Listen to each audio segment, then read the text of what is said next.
Senator, tonight we will have our first opportunity to see President Trump and Joe Biden go face-to-face on the debate stage in Cleveland. And we saw how President Trump operates in this kind of situation the last time around. Now, we know Biden is a good debater, but do you have any concerns about how he'll fare against someone who has no qualms about taking low blows?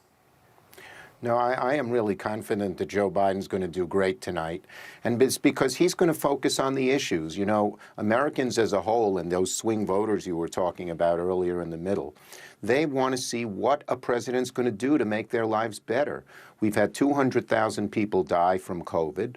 We've had, tens of millions unemployed. We've had hundreds of thousands of small businesses go under every month. We've had so many different problems, people being laid off left and right by local governments. Joe Biden will stick to the issues and he'll say, here's what I'm going to do to make things better. And that's one reason I have confidence. And the second is Donald Trump, you're right, he's going to play his game. But you know what the last few weeks has shown? The American people, and particularly those voters in the middle, don't like all this divisiveness and nastiness. They want someone who's going to bring us together and focus on the issues. So I actually think if Donald Trump performs the way he has in the previous debates, with all the misinformation and the name-calling and the nastiness and divisiveness, he's going to hurt himself. And my advice to Joe Biden is don't fall for the bait. Don't go play his game. Talk about why we Democrats have policies and proposals and desires to do things to help the American people, not just play a game so I can call someone a name or something like that, which is what Trump always does. Yeah. Senator, Joe Biden seems to have this idea that once Trump is out of office, dear God, this spell over Republicans will disappear and bipartisanship will reign in the land and everybody will be happy. I mean, he has this idea that he can work with these people. I've been watching it for 4 years now. I don't see it. You've been in the Senate now, you know more than I do, obviously, trying to work with Republicans for over 20 years, and things seem to only get worse. So, to your point before, what the American people want, do you think Biden is fooling himself to think this? Do you think it's possible to actually have bipartisanship again in this country?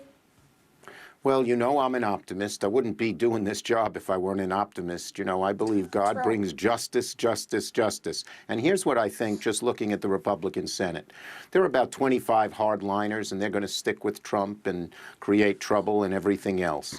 But there's a bunch of Republicans who I think really deep in their hearts and souls want to get something done. And the question is, once Trump and McConnell's no longer leader, God willing, will they work with us? We're going to have to get things done whether they work with us or not. But there's a chance that happens. Same thing with the American people. The Trump hardliners, they're going to stick with him. But there's a whole bunch of people who voted for Trump last time who are not hardliners, who don't really enjoy the way he has operated. And they may say, let's start over. Joe Biden's the kind of person who wants to get things done. Democrats want to get things done. Let's give them a chance. Because, America's hurting. We've had a terrible, terrible year with COVID and with the economy and with racial injustice and so many other things. I think the American people at this point, after all of this 4 years of divisiveness and nastiness, have a yearning that maybe we can get something done. And that's my mission, and I think that's Joe Biden's mission. We have to make it so that young people in particular, but everyone thinks there's a real hope and future in America, which has been our hallmark for so long, and we seem to have lost it in recent years. We've got to get it back.